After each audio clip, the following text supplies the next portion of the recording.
Saudara-saudara, selamat sore. Hari ini kita akan kembali menyampaikan beberapa hal terkait dengan progres penanganan pandemi COVID-19 sampai dengan tanggal 4 Juni hari ini dengan data yang kita himpun sampai dengan pukul 12.00 WIB. Kita pahami bersama bahwa situasi pandemi COVID-19 di tanah air ini semakin hari semakin terkendali. Bukan hanya kita lihat dari sisi data yang kemudian kita turunkan sampai dengan tingkat kabupaten kota maupun provinsi, tetapi juga bagaimana respon masyarakat yang semakin hari semakin baik. Kita sudah banyak melihat masyarakat yang tidak panik, kemudian masyarakat yang kecewa melihat orang yang lainnya tidak mematuhi protokol kesehatan.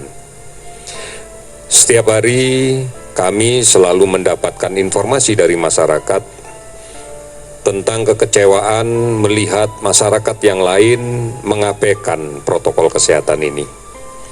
Melihat masyarakat lain yang masih tetap bergerombol, tidak menjaga jarak, tidak menggunakan masker, bahkan membawa anaknya yang masih balita ke tempat keramaian, ke toko, ke pasar, melihat orang-orang yang sudah lanjut usia masih berada di luar. Ini adalah gambaran bahwa sebagian masyarakat kita sudah mulai peduli. Gambaran inilah yang pelan tapi pasti kita harapkan terjadi sehingga kemudian masyarakat bisa menjadi kontrol bagi masyarakatnya sendiri untuk sama-sama mematuhi protokol kesehatan ini.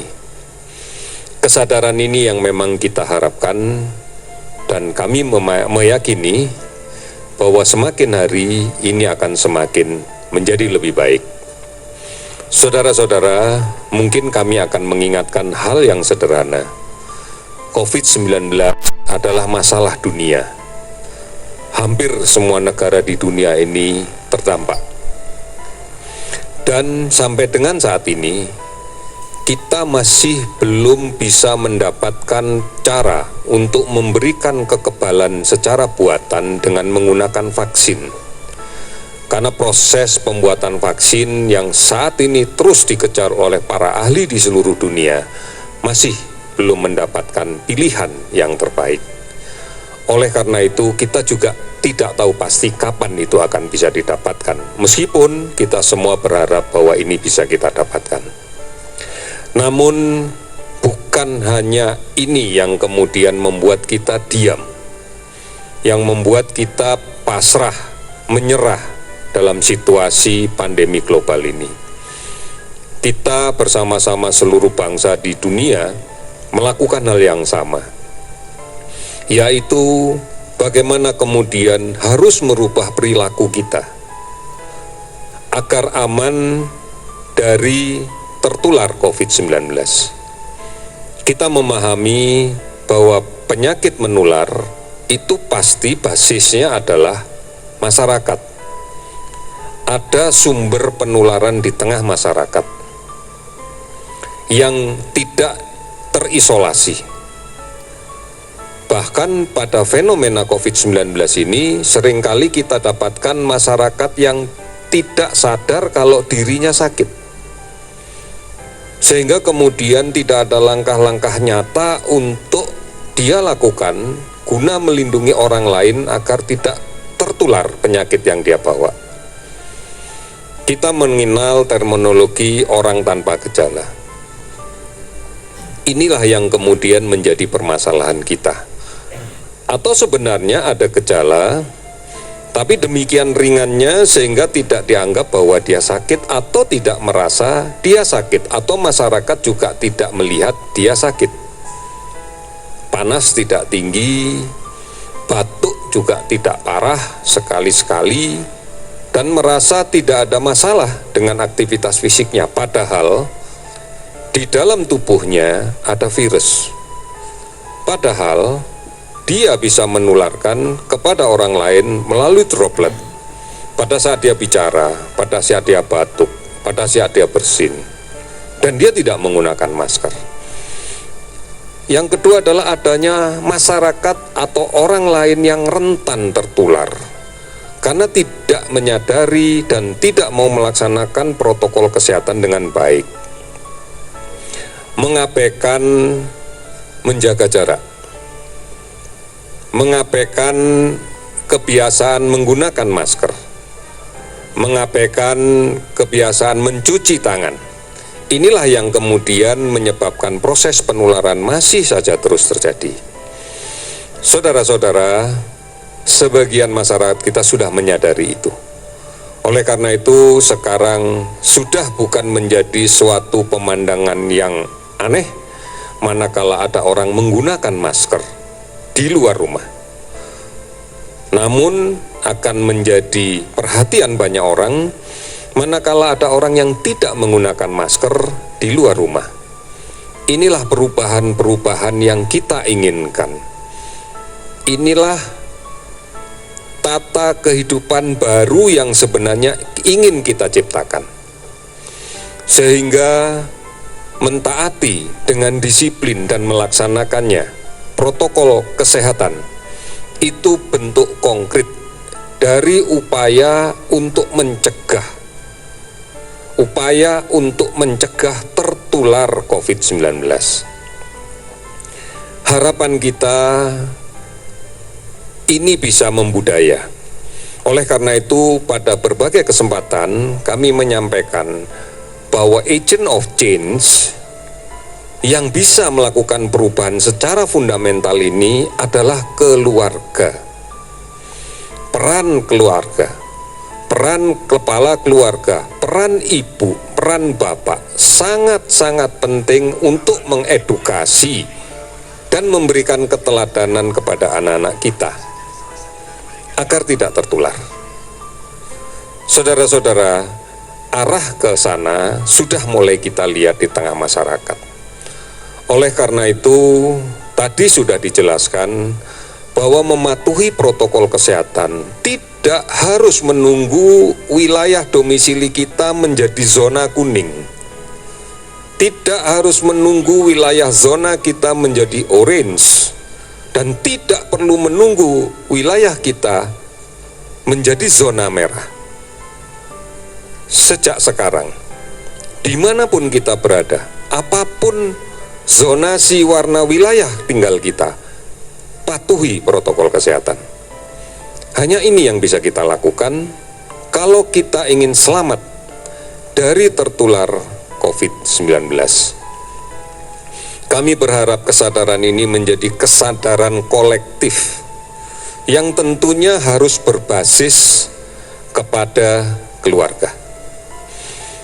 Ini pesan yang berulang-ulang akan tetap kami sampaikan karena kita membutuhkan peran serta masyarakat secara aktif.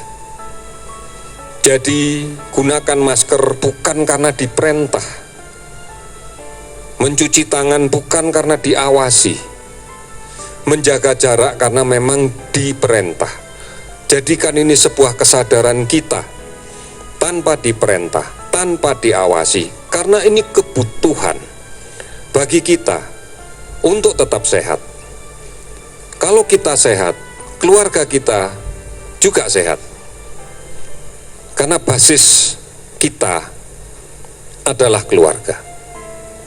Peran serta keluarga, agent of change, agen perubahan dari perilaku ini adalah keluarga. Kita ajari anak-anak kita ingatkan siapapun yang berada di sekitar kita untuk mematuhinya. Saudara-saudara, berikutnya akan kami laporkan kinerja data dari pelaksanaan kegiatan penanggulangan COVID di bidang kesehatan tentunya. Hari ini kami telah menyelesaikan pemeriksaan spesimen sebanyak 13.206, sehingga totalnya sekarang menjadi 367.640 spesimen. Baik yang kita periksa dengan real time PCR maupun dengan TCM. Dari pemeriksaan tersebut kita konfirmasikan bahwa terdapat kasus konfirmasi positif sebanyak 585 orang, totalnya menjadi 28.818 orang. Kalau kemudian kita rinci lebih dalam 584 ini, ada beberapa tempat, beberapa provinsi yang hari ini mengalami peningkatan cukup signifikan. Yang pertama adalah Kalimantan Selatan. Hari ini kita dapatkan 109 orang. Dari penyelidikan epidemiologi yang dilakukan, dari tracing yang dilakukan, ini adalah kontak erat di 2 pasar yang terjadi dalam seminggu yang lalu. Jumlah ini cukup banyak dan hari ini tidak ada yang dilaporkan sembuh. DKI Jakarta ada 94 kasus dan hari ini dilaporkan 21 sembuh. Jawa Timur meningkat 90 orang, kalau kita bandingkan kemarin sebenarnya mengalami penurunan, tetapi secara signifikan pasien yang sembuh ada 290 untuk Jawa Timur. Kemudian Sulawesi Selatan ada 54 kasus dilaporkan positif hari ini, ada 3 yang sembuh. Sumatera Utara ada 44 kasus dengan 7 yang sembuh. 19 provinsi dilaporkan kenaikannya di bawah 10, antara 9 di Jawa Barat dan 18 sembuh. Kemudian di Kalimantan Timur ada 6, dilaporkan hari ini 7 sembuh. Dari 19 itu diantaranya ada Jambi, hari ini melaporkan 2 dan 10 sembuh. Kemudian Kalimantan Barat tidak ada penambahan kasus, tapi ada 15 yang sembuh. Kemudian Kalimantan Utara tidak ada penambahan kasus, ada 8 yang sembuh. Dan beberapa provinsi tidak ada kasus yang dilaporkan positif hari ini. Akumulasi jumlah kasus sembuh adalah 486 orang, sehingga totalnya menjadi 8.892 orang. Meninggal 23 orang, sehingga menjadi 1.721 orang. 418 kabupaten kota telah terdampak kasus ini di 34 provinsi. Kami masih melakukan pemantauan di seluruh provinsi terhadap 47.373 PDP dan kemudian pengawasan pada 13.416 orang yang dalam pengawasan, pasien dalam pengawasan.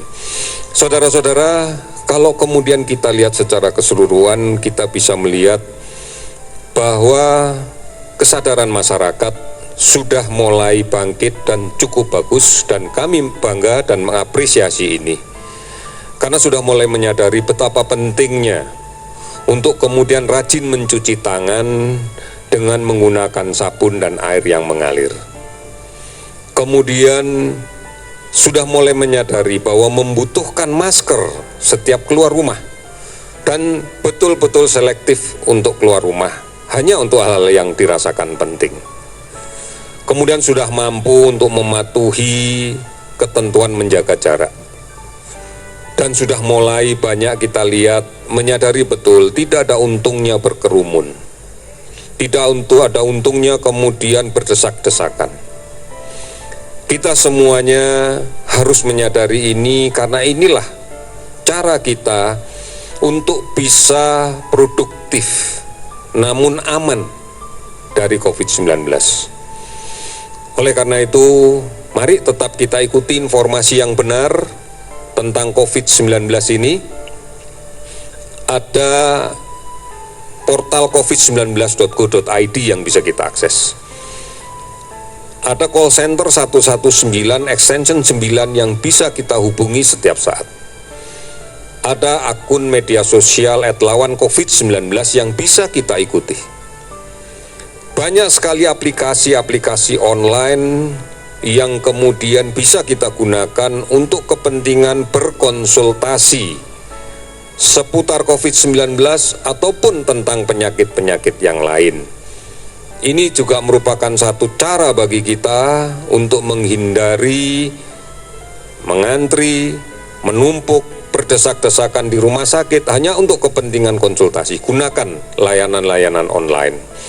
TVRI, RRI tiap hari pasti akan mengupdate berita ini, dan demikian juga radio, televisi swasta yang lainnya pasti akan bersama-sama kita untuk selalu memberikan informasi yang baik. Saudara-saudara, kembali lagi, basis pertahanan kita dan basis kekuatan kita adalah keluarga. Mari kita lindungi, mari kita jaga, dan mari kita secara bersama-sama melawan COVID-19 ini. Kita bisa, Indonesia pasti bisa. Sekian, terima kasih.